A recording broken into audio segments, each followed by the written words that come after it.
Ito po ang DTF machine dito sa Robinson Novaliches 30cm Honjet na may 43 meters kaming nairan dito this week.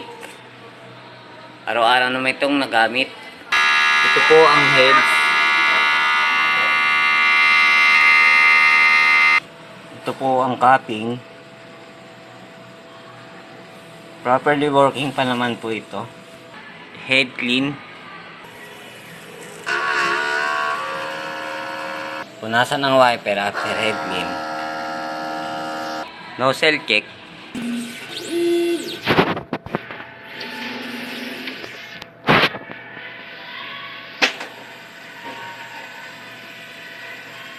Ang ing system ay tama lang. Racing tank na nainis ng Friday. Ground wire.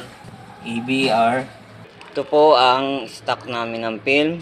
Ito po ang used ink. Unused ink. Yung powder.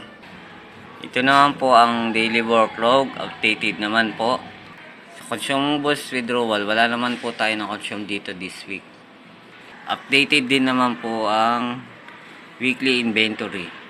Ito naman po ang maintenance checklist. Maraming salamat po.